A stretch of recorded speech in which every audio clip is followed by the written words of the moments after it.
The world of sports is much more than what happens on the field or the court.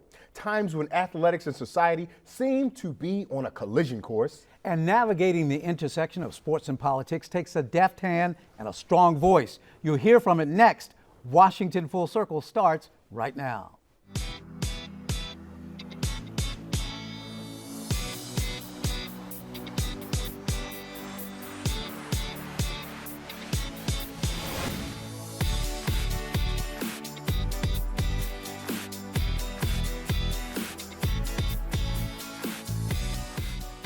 Sports is often our place of refuge and recreation, a sanctuary of pleasure away from the politics. But sometimes there are those issues that are too large to ignore.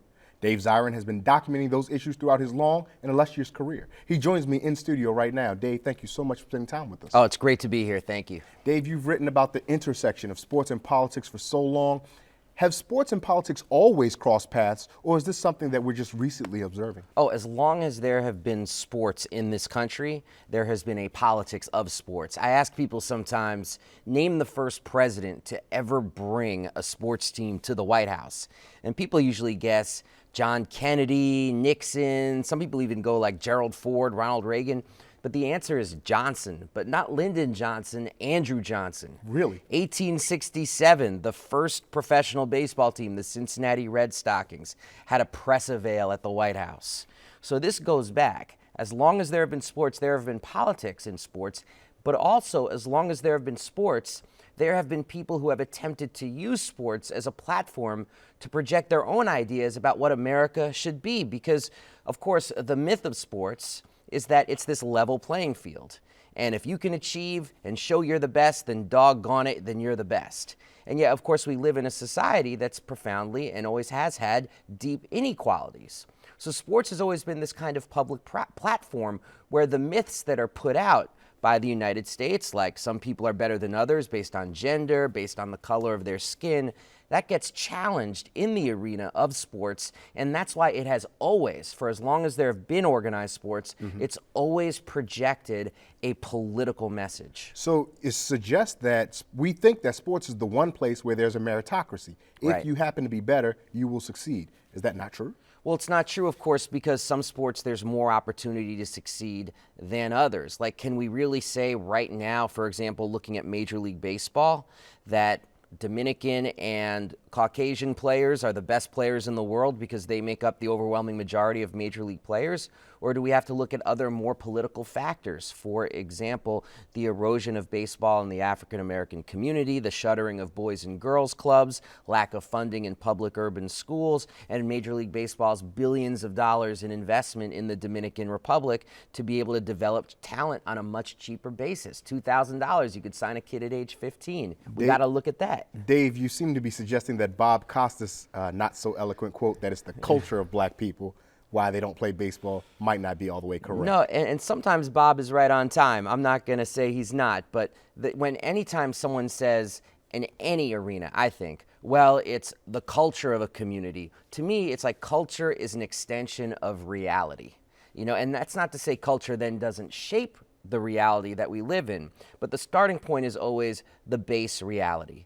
And I look much more at like some of the recent commentary of Chris Rock about why there's been erosion of baseball in the African American community. Chris Rock says, look, over the last 30 years, baseball has fetishized this good old days mentality. And he said in the black community, for us, good old days isn't really a thing. We don't want to look back farther than Throwback Thursday. And that's his line, not mine, not to appropriate, but to make the point that there are real concrete reasons for this erosion. And I'll tell you, Chris Rock is from New York City, like I'm from New York City. He's from Brooklyn, I'm from Brooklyn. And I felt it in my heart growing up a Mets fan. He's a Mets fan, I'm a Mets fan, as part of his commentary where he talked about the '86 Mets and talked about the amazing African-American players on this team, Dwight Gooden, Darryl Strawberry, Mookie Wilson, and about how in 1986 you could say to anyone in New York City, black, brown, white, hey, how about those Mets? And people would be like, yeah, the Mets. And he said if he went into some communities today and said, how about those Mets? People might say, what's a Met? Well, sometimes some people are wondering, I like my sports just on the field. Why do you have to bring politics and social issues into my recreation? I think it's a very fair question because I'm also somebody who often turns to sports at the end of a tough day as a way to just relax, put my feet up. And if folks can do that, I say more power to you, but be an informed sports fan. And also, don't say that people like myself and others who are pointing out the politics in sports are somehow imposing these politics on the game. That's sort of like blaming a person who's saying, hey, look, there's a fire, blaming them for arson. It doesn't quite work that way. I mean, we're pointing out an existing reality, not making up that reality. And it's worth, I think, us being conscious as sports fans about the politics that are getting pumped through our play. Because the other thing that's interesting is you hear sports writers sometimes rap athletes on the knuckles and say, hey, sports and politics shouldn't mix if they're speaking about political issues. Yet what they're really saying is that sports and a certain kind of politics shouldn't mix. Because when it comes to the everyday politics of sports, whether it's, the national anthem, whether it's the military celebrations, the airplanes flying above the Super Bowl, those are political acts. Objectively, that's what they are. And yet we don't acknowledge them as political acts. What we're really saying, what many sports writers are really saying, is that politics are only for the people who own sports, not for the people who play or watch. That's an important piece, and I want to get into what politics exactly are being excluded, or are these sports writers trying to exclude, and more importantly, whose politics are they trying to exclude? Because I think that's a worthwhile conversation. Absolutely. We're going to have to take a quick break, but hold that thought when we come right back. Don't go away. More with political sports writer and columnist for The Nation, Dave Zirin, when Washington Full Circle returns.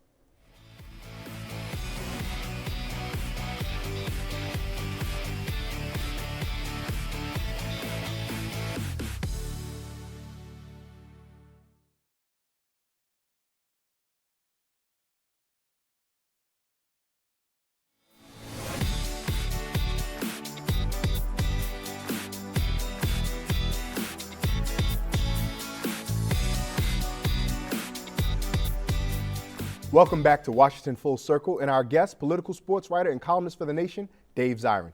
Dave, before we went to break, you were discussing the types of politics that are trying to be excluded from sports.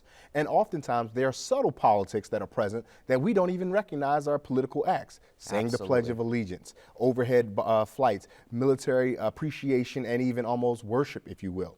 But you're saying that certain types of politics are excluded or at least reprimanded. What types of politics? Well, it's interesting because it's always relative to how big the movements are in the streets. Because what owners are at the end of the day, and media as well, they are public relations vultures. So they are constantly thinking, what's out there, and is my player speaking out somehow in violation of me having the biggest possible audience for my sport?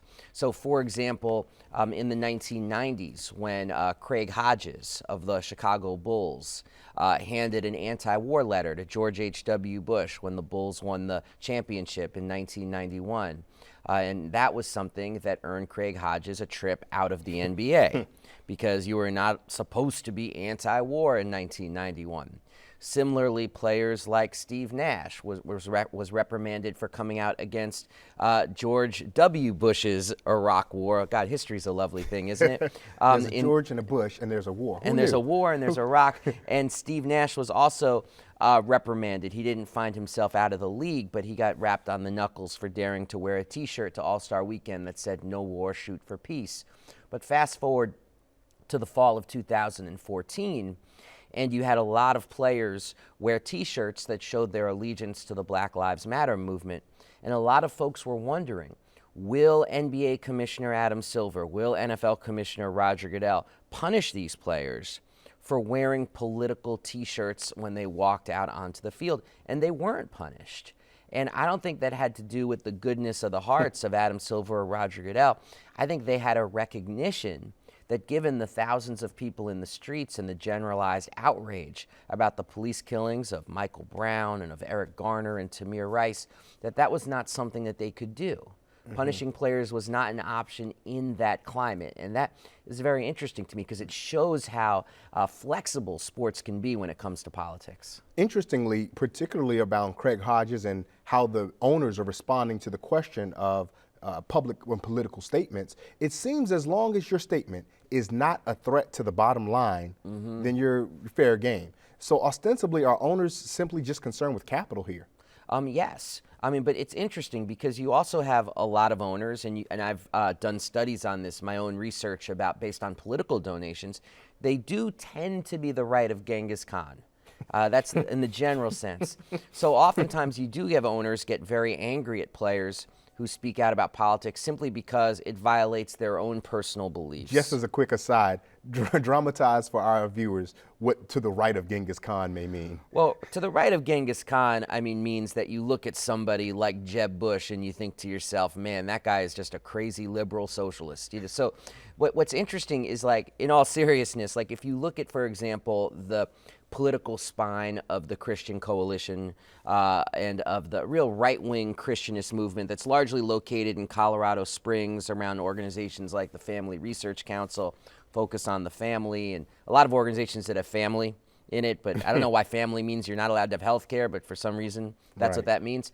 A lot of them have been funded by people like Dick DeVos, who is the owner of the Orlando Magic, still is, Jerry Colangelo, former owner of all the sports teams in Arizona, Phoenix Suns, Arizona Diamondbacks. And what's so egregious about that to me, it's like if they want to be to the right of Genghis Khan, that's their business. But what's so egregious about it to me is that all of these owners take hundreds of millions of dollars in public subsidies that they then turn around and fund these right-wing think tanks with. So that to me is like almost a form of sports money laundering, sports and politics money laundering, where they're taking our money, washing it clean through the stadium, and taking the profits and funding a set of priorities that perhaps the typical fan would neither appreciate nor agree with. Interesting point there. Let me pivot a bit, because there are some high-profile athletes who, even at the risk of their own fame and fortune, have decided to make their voice heard on political issues. Immediately who comes to mind is Muhammad Ali, as well as someone who you've worked with, Dr. John Carlos, and his partner Tommy Smith. Talk about the risk that those men took, and some of those women are also. Talk about the risk that they took in order to make their voices heard. Yeah, definitely men and women in the 1960s and 1970s to an unprecedented degree, because there were movements in the streets, took those movements and put them on the platform of sports. But I do have to say, what's so impressive about 2014 and 2015 is I think we're seeing the biggest eruption of political athletes since the 1960s. And that's important to say, because sometimes we're taught that history operates on this kind of straight line, slowly going either up or down. And you hear people say sometimes, boy, athletes today, they're not as political as in the 60s. And I always say, yeah, that might be true, but they're a hell of a lot more political than athletes in the 90s. Hell of a lot more political than athletes in the 80s. Like, sometimes history's not in a straight line. You got some ups and downs. And what you're seeing today really is, I think, the most significant upsurge since the 60s. But for folks in the 60s, athletes in the 60s, I mean, the risk was very, very serious. And it was serious more than anything else because media was controlled in such few hands that they did not have the luxury that athletes today have to be able to either take to social media, take to Facebook, put out their views, and control their own Instagram, narrative in and many different control their ways. own narrative. You know, one of the saddest stories, I have to tell you this, that I ever heard in working on the autobiography of John Carlos, who raised his fist at the '68 Olympics. Hold that story, because I've got to go to break, and I don't want you to start it and then have to interrupt it Very halfway through, understandable. because I want to hear that story. I also want to come back closer to home here in D.C. and talk about the Washington professional football team. Let's do it. I'll let you be the one to say the name. Not me. We're going to have much more. We'll have much more with our conversation with Nation columnist Dave Zirin in just a moment. You stay with us.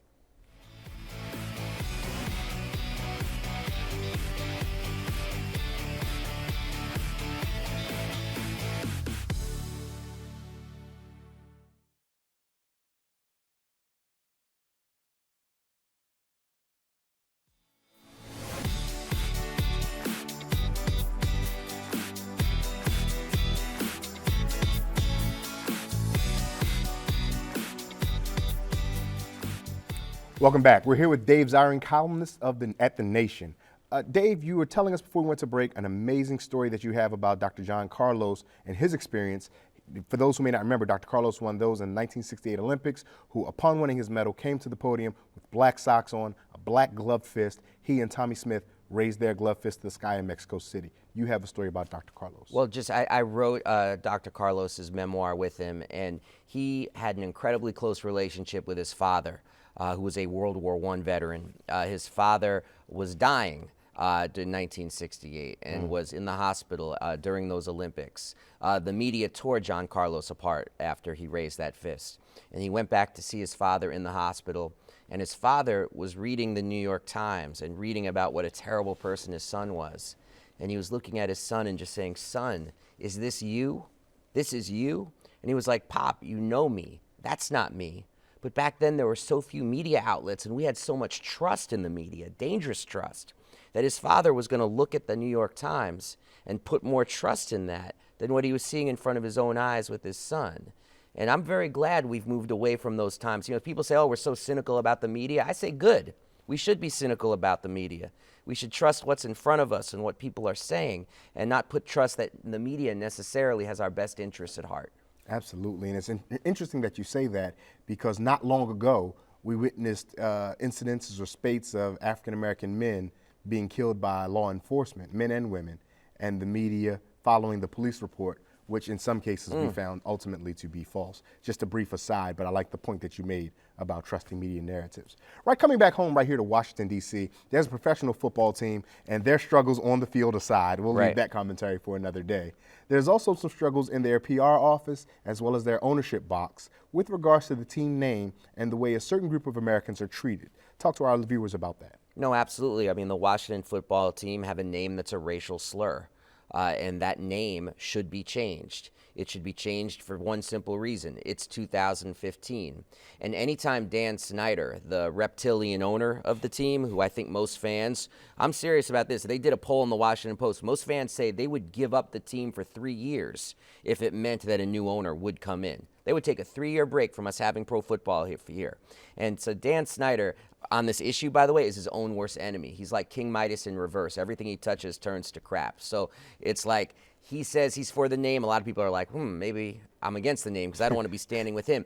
But his big defense is always about history. And then he ends it. He says, we have this great history. But what he never says is the history of that name is rooted in the fact that the person who gave the team the name was George Preston Marshall, who was a segregationist. This was the last team to integrate. And you cannot separate George Preston Marshall's love of minstrelsy. And he loved minstrelsy. It was like a hobby of his. That's how much he loved minstrel shows. You can't separate that and the fact that he chose to name the team a racial slur that evokes that very minstrelsy. It's so amazing when we think about that because we've seen other efforts to try to modify sports teams' names. We think immediately about St. John's University, who for some time that team shared a comparable name and now go by the name Red Storm. But the Washington Pro Football Team talks about the damage it would do to their economics. Capitalism seems to be inseparable from our sport. No, absolutely. I mean, sports is big business. I mean, it's bigger than U.S. Steel, to paraphrase Hyman Roth from Godfather 2.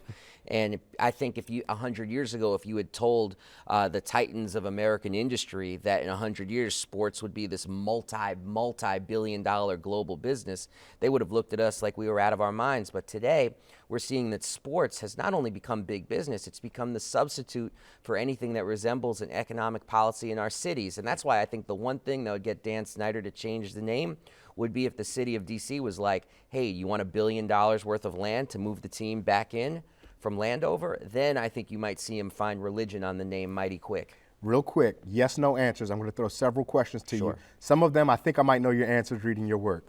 Should college athletes be paid? Oh, yes. Are college athletes employees? Oh, yes. Does Washington Pro Football Team need to change its name? Oh, hell yes. Do you think we will see an openly homosexual player in Major League Baseball? Oh, we already have. His name was Glenn Burke, late 1970s. Came out, the media said we don't care. Do you think we'll start to see transgendered players accepted in professional sports? Yes, but that will be quite a road. There's going to be a lot that has to go through. Namely, it's going to confront the whole question of how we understand the question of gender in our society, which I think is a discussion that's going to be very interesting to have. Dave, I could have this talk with you for days on end. In fact, I'll continue to talk on Twitter. Folks can find you where on Twitter? At Edge of Sports, and if people have any questions, they can hit me up. I'd be happy to continue the discussion. Your website? edgeofsports.com. They want to find your columns. That's right. That's where they can go. Absolutely. Or thenation.com. Absolutely. He is Dave Zirin. He's been my guest. He is one of the, if not singularly, sorry, I'm a big fan of Bill Rhoden, the preeminent columnist on sports. Man, I'm a big fan of Bill in Rhoden. the United States. And Dave, it's been our pleasure to have you here joining us on Washington Full Circle. My privilege. Thank you.